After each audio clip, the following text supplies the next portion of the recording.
Hi guys, and welcome back to a new video. In today's video I'm going to be giving you all the summer book recommendations for those summer months coming up.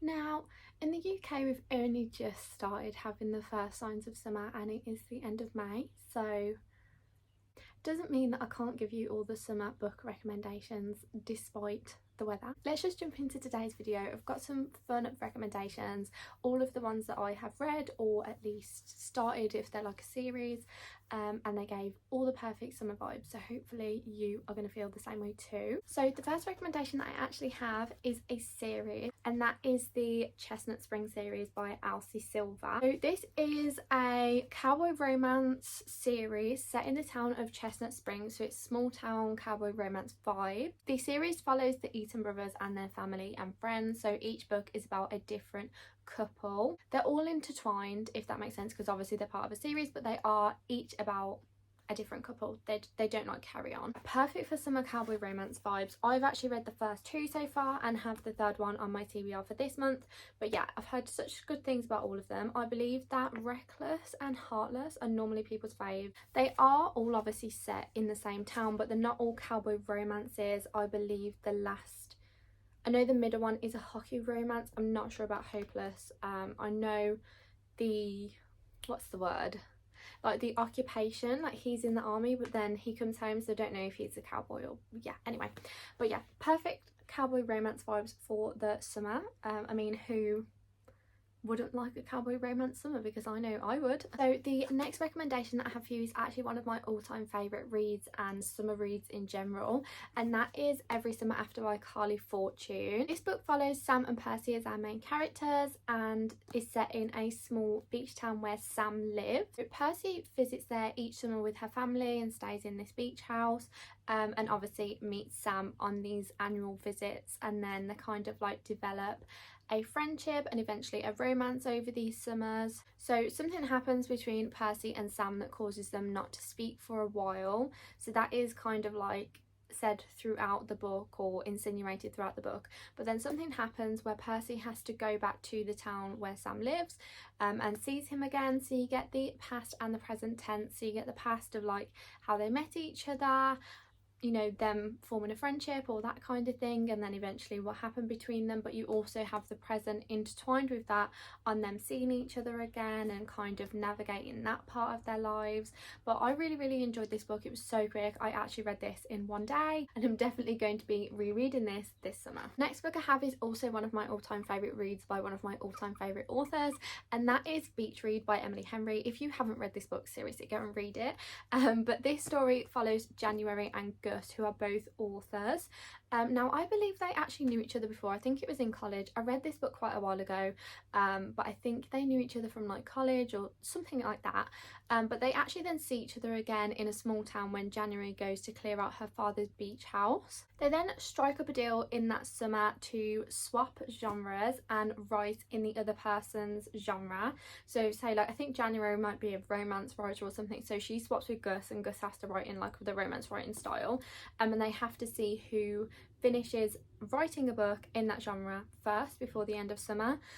They then organise dates to kind of give each other inspiration for the stories that they're writing. So Gus will organise dates for him in January to go on to give her inspiration for his writing style, if that makes sense. It's such a cute aspect to the book. The story reads more like a literary fiction with kind of like aspects of romance in, as most Emily Henry books do, but I actually really like that because there's more deeper aspects to the story. You know, people are going through things. January and Gus are both going through things separately, so you kind of get their character development separately but then also together as well throughout the book.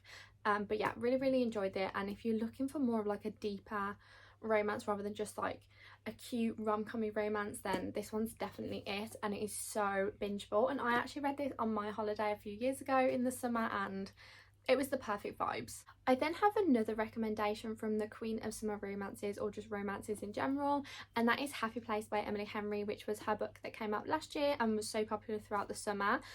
So this story follows Harriet and Wynne, and they go on a trip to a small town, this beach house slash cottage that they stay in every year with their friends. However, Harriet and Wynne are already together at the start of the story, but they've actually broken up and they haven't told any of their friends. So on this trip they kind of have to like fake date to their friends, still thinking that they're together. So you have like that fake dating aspect to the story, but obviously it's a different type because they're already together.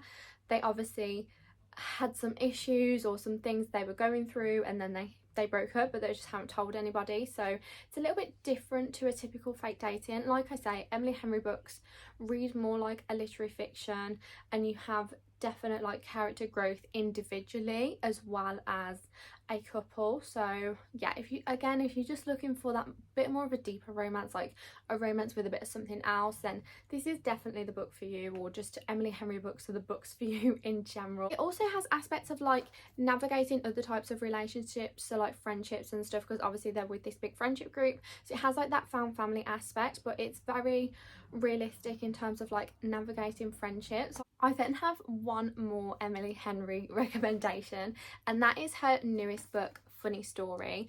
I'm literally 20 pages from the end, so I have read enough to recommend this to you. But this story, like I said, is her newest release and has literally just been released, and it follows Miles and Daphne. Daphne's fiance Peter calls off their engagement because he wants to be with his female best friend Petra. Stay with me. However, Petra happens to be Miles's girlfriend, and Daphne then finds herself without anywhere to live because Petra's moving in with Peter, and she's like, what am I gonna do? So she moves in with Miles. The story then follows both Miles and Daphne recovering from this shocker of a breakup that they've both had with their retrospective partners. And yeah, it kind of has like obviously character growth on them both going through this difficult time.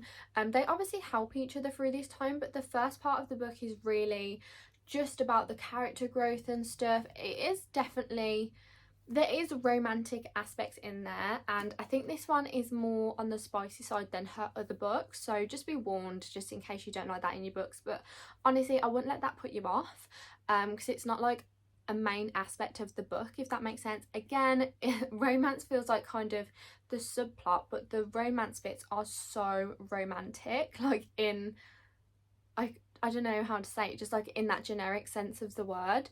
But yeah, so there is a lot of like character growth, but there is a fake dating aspect to this story as well. I don't kind of want to tell you how that comes into it because it ruins it a little bit, but I'll leave you to read it to discover how that happens. But yeah, so they obviously have like the false proximity of them living together, but that doesn't necessarily add so much to their relationship. It is definitely about them just growing as people after this shocker of a breakup, and then forming this friendship with each other because they're both going through the same things. They both kind of know how each other's feeling. And yeah, it's just such an adorable story. I love Miles. He is so cute, and Emily Henry just knows how to write a male main character. The next recommendation that I have was one of my all-time favourite reads from last year, and again I actually read this in the summer and binged it. I was kindly gifted the proof copy of this book, hence why my cover looks a little bit different to the normal cover, and that is The 7 Year Slip by Ashley Poston, or Ashley Poston, however you say her name. This is a magical realism story following Clementine, our main character. She moves into her aunt's apartment, which is supposedly magical. Her aunt's told her all these stories when she was little about how the apartment's magic and these things that go on, and Clementine's like, okay, but they're just stories. But then Clementine moves into her aunt's apartment, and this guy turns up one day, and she's like, oh, what are you doing? What are you doing in my apartment? And he's actually 7 years from the past. I don't really want to go too much into the story of this book. That's kind of all you need to know about it in terms of the plot line, but I don't want to tell you too much about it because I feel like it definitely ruins it. Like, you just kind of need to read it to understand what's happening. But that is essentially the plot of the book, that she lives in her aunt's apartment that's magical. This guy turns up and he's 7 years from the past, and then they just have to live together. So yeah, that's the gist of the book. But despite it being like a magical realism story, if you're not really into like fantasy type books, I hadn't read any fantasy or anything before I read this book, and I still understood what was going on. It's really not difficult to understand.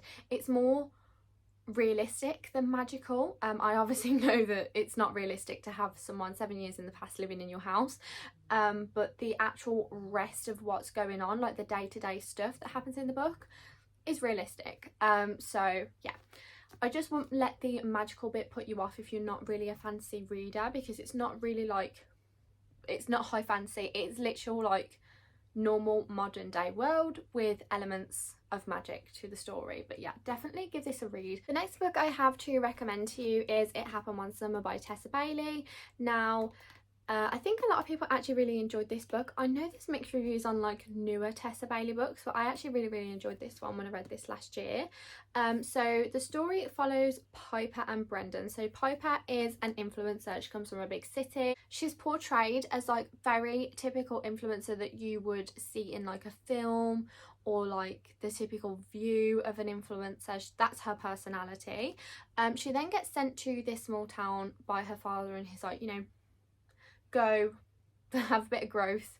And when she gets there, she meets Brendan. So he's a grumpy fisherman who actually lives in the small town. So it's very grumpy sunshine vibes. And they kind of like form, I don't necessarily want to say a friendship. They do form a friendship, but originally it's kind of like there's a slight animosity there. I think, you know, when you watch these films or whatever with the typical influencer or socialite person, there's always an animosity there between the characters in the small town, because they're kind of like, you know, we don't live this way. But then they definitely form a friendship and things grow from there. But there is a lot of character growth within the story. It is on the spicy side, so if you don't like that in your books, this is not going to be the book for you. You know, some of it I was a bit like, this is enough now. But yeah, I still recommend this book. It was a really fun read, and it did definitely have all that summer vibes, because I mean, it happened one summer. The next book that I have to recommend to you is another one of my faves from last summer. I feel like I had top tier summer reads last year, but that is The Summer of Broken Rules. So this story is actually set in Martha's Vineyard, where Meredith and her family go on holiday every single year. It's like an annual trip that they take, but this year when they go, they're actually having a family wedding, which adds quite an interesting part to the story. So like all of her family are there, and obviously extra guests and stuff from the groom's side. But yeah, they also have, which is such a fun aspect to the story, a game of assassin. So they all play assassin, the whole wedding party do. Obviously, picture this. They're all running around the island playing assassin. It's just so fun. And Meredith actually teams up with one of the groomsmen, Wit, to essentially win the game of assassin. So they form this like friendship, or essentially an alliance to begin with, and then a friendship, and then eventually that kind of like develops into a romantic relationship over the summer. But I feel like without the romance in the story, it's still such a fun read. There are some like deeper themes to the story as well. You know, Meredith is actually, and her family are going through something that's happened recently. I think it might actually say it, yeah. So it doesn't actually say it on the blurb, so it's not a spoiler, but Meredith actually lost her sister Claire, so there's like grief aspects to the book as well. So yeah, there's definitely some deeper themes in the book, but overall a really fun story. But I think those deeper themes kind of just add to the story, and just the character development and just understanding the characters anyway. And it is definitely prominent throughout the story, but definitely still a fun read, especially with the assassin aspect. That's just such a fun concept for a book. The next book that I have is another cowboy romance, and that is Done and Dusted by Lila Sage, which is part of the Rebel Blue Ranch series. So Swift and Saddled is also out now, but I haven't read that one yet. But yeah, so Done and Dusted is like perfect for fans of the Chestnut Springs series. It gives off the same vibes, the same found family, the same, you know, friends and family aspect that Chestnut Springs has, and obviously set on a ranch again. So yeah, it's definitely a quick short read, but great for fans of Chestnut Springs. So our story follows Emmy, who is our female main character. So Emmy actually has an instant in her career of horse riding, so she ends up moving home for a little bit. She comes home, she kind of like reconnects with her family and her friends. A massive huge family feel. There's a brother who's really overprotective, but when she comes home she runs into her brother's best friend Luke, who is our male main character for the story, so that is so fun. It's a brother's best friend's romance, so there's obviously that like forbidden aspect to the story, but again, just loads of character development. I feel like romances are definitely just top tier when you have that character development in the story, and learn more about the characters as individuals and as a couple. But yeah, I absolutely love this story. It was adorable. It's so quick. I think I read this in like 2 days. But yeah, definitely recommend, especially if you're fans of Chestnut Springs. The next book that I have is actually a recent read, and one that's quite new in terms of being published that not a lot of people know about, and that is The Final Couple by Kelly Jean Salve. Now this book, I was like, I'm not sure how I feel about it. It's a reality TV dating show romance set in Australia. Think Love Island but in a book. Now that's why I wasn't completely set on it, because I was a bit like, I'm not sure how I would feel about the reality TV dating aspect, like how is that going to be put in a book, but I actually really liked it. So the story follows Alina, and she enters the TV show The Final Couple to actually help out a family member of hers who is a producer on the show. She doesn't really want to enter, it's not really her thing, but she does this for her family member. She gets partnered up with Adrian in the show, and right off the bat they just do not get along at all. But there's obviously like that forced proximity aspect to the book because they're living in the same reality TV dating house, you know, again, think Love Island. But yeah, it's kind of like Grumpy Sunshine forced proximity type thing, but just so fun, all the summer vibes, because obviously it's set in Australia, so it's sunny in the story. But yeah, I feel like this is definitely underrated and not talked about enough, but I really like this book. The next book that I have to recommend to you is When in Rome by Sarah Adams. So people who are actually looking for more of a closed door romance, and like less spice in their books, this one's going to be for you. So the story follows Amelia. She is a pop star and she kind of needs a break from stardom. She's feeling a bit run down. She's like, I just need a bit of a break. So like Audrey Hepburn in Roman Holiday, she's like, oh, I want to go to Rome. However, due to her busy schedule, she does not have time to go to Rome. So she does the next best thing. She goes to Rome, Kentucky. On the way though, she breaks down, her car breaks down, and she runs into Noah, who's our male main character. He kind of, you know, helps her out, says, do you need somewhere to stay, because you're looking like you're a bit lost and your car's broke down, and you know, come stay with me. So yeah, he's just so cute. The story's just so cute. It's in a small town, so you have small town romance. The found family aspect in this book is just so adorable. I just loved Noah and Amelia. They were just so cute. This book was literally so quick to read, and again, it's got no spice. It's literally closed door romance, so it's just such a cute fluffy romance, all the rom-com vibes. Yeah, I definitely feel like I could watch this as a film. I feel like there is so many films that are like this book, but I also feel like I could watch this specific one. Yeah, I just loved it. The found family and everything was just so adorable. Noah's sisters really added to the story. There's a lot of side characters. Think Hannah Montana the movie in a book. Kind of like the same thing, you know, like where the town decides to protect her when she takes off her wig. That's essentially this. So yeah, if you liked Hannah Montana the movie, you're probably going to like this book. So the next book that I have to recommend to you is Love Theoretically by Ali Hazelwood. Now this one kind of has a slightly different plotline to her other books, but arguably could be her best one. I'm going to say it.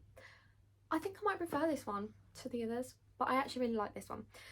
Yeah, so the story follows Elsie and Jack. So Elsie, despite being our typical STEM girly that Ali Hazelwood likes to write, actually has a bit of a side hustle where she fake dates people, and Jack happens to be the older brother of one of her favourite clients.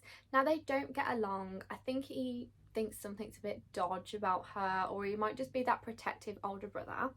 But yeah, he's a bit like, not sure about you. And then it turns out that Jack is actually on the hiring committee for Elsie's dream job. So they don't get along, then he's on the hiring committee. He's also the older brother of someone she's fake dating.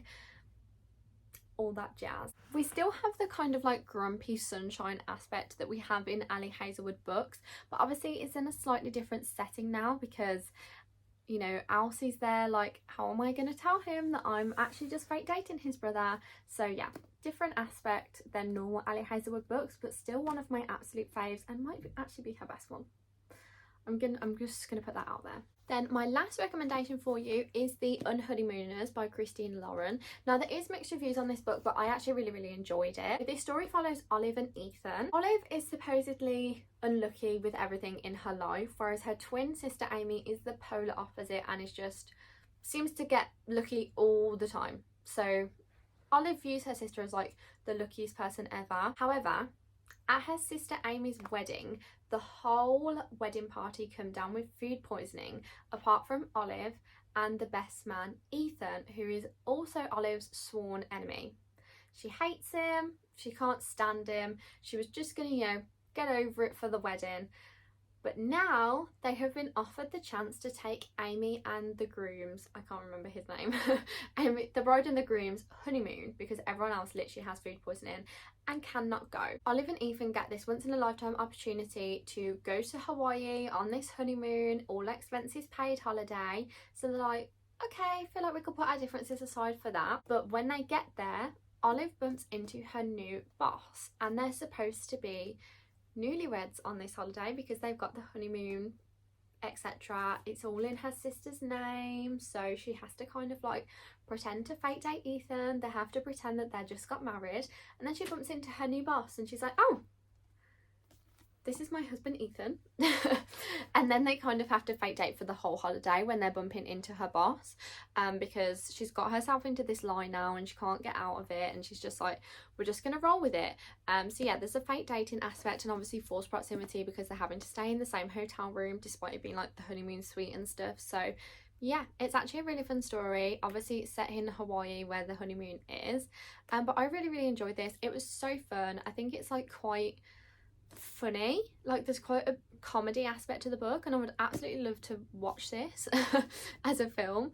But yeah, really enjoyed this and I definitely recommend picking it up. It's so bingeable and it's just perfect for summer. Like, it's just funny, summer vibes because they're in Hawaii, fake dating, forced proximity, all the best vibes. But those are actually all the books that I'm going to recommend to you in this video. If you've got any summer romances that you feel like are top tier and people should read this summer, then comment them down below. I'm always looking for a good summer romance. I just feel like they put you in such a good mood. I definitely have a summer romance TBR, so I think I'm going to film a separate video on that to give you a little rundown of what it is, what I'm planning to read over the summer. I do have a couple of holidays coming up as well, so I'm like hoping to have some reading time then. But yeah, thank you so much for watching today's video. I hope you found a new book that you want to read this summer, or just found a new book recommendation in general. Thank you so much for watching, and I'll see you in the next one super soon. Bye.